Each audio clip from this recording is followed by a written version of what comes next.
నమస్తే రమ్మగారు. నమస్తే జయ. ఏదైనా దేవాలయం యొక్క ప్రత్యేకత అలానే స్థల పురాణం గురించి మాట్లాడుకుందామండి. ఇప్పుడు శివరాత్రి దగ్గరలో ఉన్నాం కదా. మామూలుగా మనకి చాలా తెలుసు పంచారామాలు. ఒకే రోజులో పంచారామాలు చూసే ప్రయత్నం కూడా చేసేవాళ్ళు ఉన్నారు. అవును. పూర్వం చూడలేకపోయేవాళ్ళు, కొంచెం 2 రోజులు పట్టేది. ఇప్పుడు ఎర్లీ మార్నింగ్ బయలుదేరితే ఒక కారు పెట్టుకుంటే రాత్రి అయ్యేసరికి మొత్తం అన్ని 5 చూసుకొని పంచారామాలు 5 చూసేస్తాం. చూడగలిగితే, లేకపోతే నిదానంగా చూస్తామనుకో. నీకు ఇటు మన గోదావరి జిల్లాల వైపు కానీ, నంద్యాల, కర్నూలు ఆ వైపు కానీ ఎన్ని శివాలయాలు కనపడతాయో జయ, ప్రత్యేకమైనవి, అన్ని పురాతనమైనవి, ఎప్పటికప్పుడు ఎన్నో. అవును. చాలా విశేషంగా కనపడుతుంది. ఇప్పుడు గోదావరి జిల్లాలో పురాతనమైనవి 800 ఏళ్ల క్రితం, 1100 ఏళ్ల క్రితం, 1400 ఏళ్ల క్రితం అర్జునుడు తపస్సు చేశాడు, భీముడు ప్రతిష్ఠ చేశాడు, ధర్మరాజు చేశాడు, నారదులు వారు చేశారు. ఇలాంటి పేర్లతో ఎన్నో కనపడతాయి. పురాతనమైన విశాలమైన దేవాలయాలు. నంద్యాల దగ్గర అయితే మనం మహానంది క్షేత్రం మనకు తెలిసింది కదా. మనకి ఇప్పుడు 12 జ్యోతిర్లింగాలు, తర్వాత పంచభూతలింగాలు లాగానే నవనంది క్షేత్రాలు ఉన్నాయి ఈ మహానంది దగ్గర నంద్యాలలో. మనకి మహానంది తెలుసు అందరికీ. మహానందీశ్వర క్షేత్రం చాలా గొప్ప క్షేత్రం. మనం కర్నూలు వెళ్ళేటప్పుడు, నంద్యాల ఆ రోడ్లో వెళ్ళేటప్పుడు, తిరుపతి వెళ్ళేటప్పుడు కొంచెం పక్కకి వెళ్తే చూసి వచ్చేస్తాం. ఈ చుట్టూత నీటి బుగ్గలు, మంచినీరు, అసలు దారి కూడా అన్ని అరటి చెట్లతోటి ఎంత ఎక్సలెంట్గా ఉంటుందో. ఈ అరటి చెట్లకి నీరంతా కూడా దేవాలయంలో పుట్టే నీరు.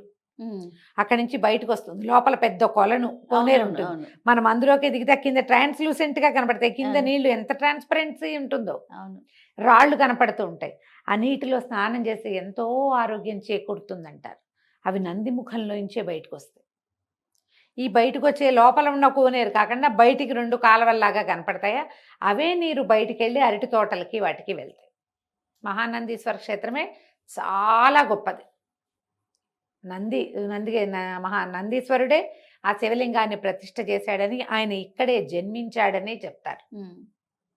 చాలా విశేషంగా కనపడుతుంది. శిలాదుడు అనే ఒక మహర్షి, ఆయనకు ముందు ఇంకో పేరు చెప్తారు. ఆయన రాళ్ళు భక్షించి ఆయన చేసినటువంటి విచిత్రమైన తపస్సుకి మెచ్చి పరమేశ్వరుడు ఆయనకి నీ కడుపున శివభక్తులు పుడతారని ఆయనకి వరం ఇచ్చాడట. ఆయనకి ఒక కుమారుడు లభించాడు, సంతానంగా లభించాడు. ఆయనకి ఆ కుమారుణ్ణి పెంచుకున్నాడు. ఆ కుమారుణ్ణి పరమేశ్వరుడికి అప్పచెప్పాడు.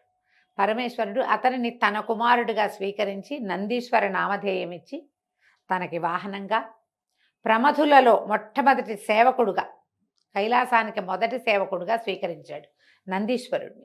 ఆయనే ఇక్కడ ఈ మహానందీశ్వర శివలింగాన్ని ప్రతిష్ఠ చేశాడట. ఆయన ప్రతిష్ఠ చేసింది. నంది మనకి బయట కనపడతాడు.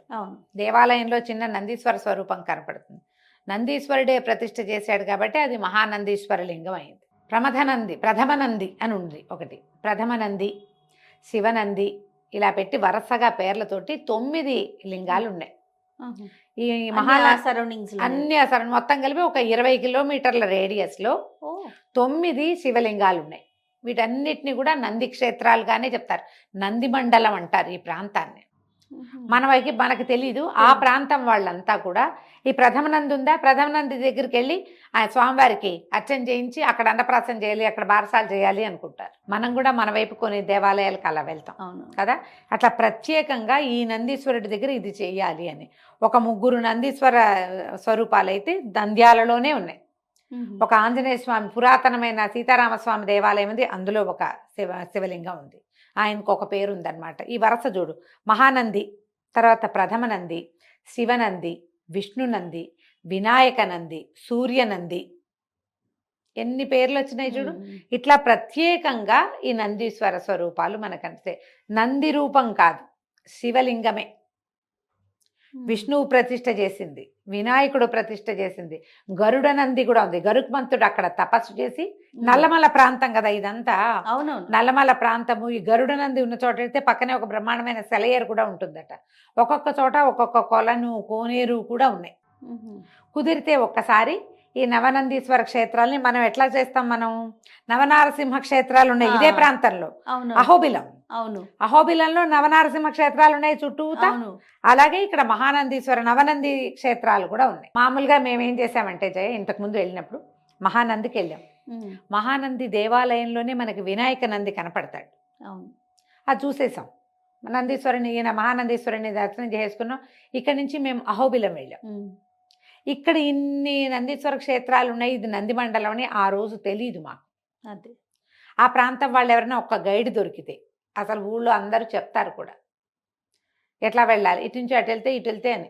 ఒక 20 కిలోమీటర్ల రేడియస్లో ఒక 2 రోజులు పెట్టుకుంటే చాలు. రోజున్నరలోనే ఇవన్నీ అయిపోతాయి. సమయాలు ఉంటాయి కదా, మధ్యాహ్నాలు గుడి మూసేస్తారు, అలాంటివి అవుతుంది కాబట్టి డిస్టర్బెన్స్, లేకపోతే అది కూడా ఉండదు. అవును. మనం ఒకేసారి ఈ 9 క్షేత్రాలని చూడొచ్చు. ఈ నందీశ్వర క్షేత్రాలు దర్శనం చేసిన వాళ్ళకి సంతాన సమస్యలు ఉండవు. ఒకవేళ సంతానం కలగదు, వీళ్ళకి ప్రాబ్లమ్స్ ఉన్నాయి, వీళ్ళకి అవకాశం లభిస్తుంది. ఇప్పుడు IVFలు వచ్చినాయి జయ. అవునండి. ఇది వరకు ఏమనుకునేవాళ్ళు అంటే ఎవరైనా ఓ పిల్లాన్ని ఇచ్చి పెంచుకోమనేవాళ్ళు, సంతానం లభించినట్టే. ఇప్పుడు అవకాశం కూడా వచ్చింది కాబట్టి ఏదో ఒక రకంగా వీళ్ళకి సంతానం లభిస్తుందట. అసలు ఈ 9 క్షేత్రాలు దర్శించిన వాడికి సంతాన సాఫల్యం వచ్చి తీరవలసిందే. అంత ప్రత్యేకమైనవిగా కనపడతాయి. సామాన్యంగా కొన్ని 1, 2, 3 గుళ్ళు కొంచెం పాతబడినాయి, అయినా సరే పాతపడితే ఏముంది మనకి. చూడు అట్లాగే 27 నక్షత్ర శివాలయాలు ఉన్నాయి కదా గోదావరి జిల్లాలో. ఒకసారి వెళ్ళి 2, 3 రోజులు ఉండి ఈ క్షేత్రాలన్నీ చూసొస్తే సరిపోతుంది. మనం ఏం చేస్తామంటే ప్రఖ్యాత క్షేత్రాలు అందరూ వెళ్ళేవి ఈజీగా, ఇవి నేను అనుకుంటే అందరూ వెళ్ళటమే కాదు, పదే పదే వినపడేవి. అయ్యో మీరు వెళ్ళలేదా అని ఎవరైనా మనని ప్రశ్నిస్తారని కదా. వాళ్ళంతా వెళ్ళారు, మనం వెళ్ళకపోతే ఎలాగని. పైగా అక్కడికి వెళ్తే ఏమిటో బ్రహ్మాండం పగలు తీసే ఫలితం లభిస్తుందని వింటాం కదా. అవును, వాటికే వెళ్తాం. ఈ పురాతన క్షేత్రాలు ఇవి చాలా పెద్ద ప్రముఖమైనవి, ముఖ్యమైనవి, అత్యద్భుతమైన చారిత్రక నేపథ్యము, పౌరాణిక నేపథ్యము ఉన్నవి. వీటిని ఎప్పుడు చూస్తాం మనం? అవును కదా. ఈసారి ట్రిప్పు నవనందులు పెట్టుకోండి, నేను కూడా చేస్తా తప్పకుండా అండి. ఎందుకంటే ఈ మహానందికి ఎన్నిసార్లు వెళ్ళాం జయ. తిరుపతి వెళ్ళినప్పుడల్లా కూడా వెళ్ళా ఒక్కొక్కసారి అయితే. ఇప్పుడు నేను తెలుసుకున్నాను ఇవి వెళ్ళి తీరాలి అని. మీరు కూడా చక్కగా తెలుసుకోండి. ఈ నవనంది క్షేత్రాలు అన్నిటినీ దర్శించండి. దానివల్ల మనకి ఏమనాలంటే పరమేశ్వరుడి కటాక్షం లభిస్తుంది.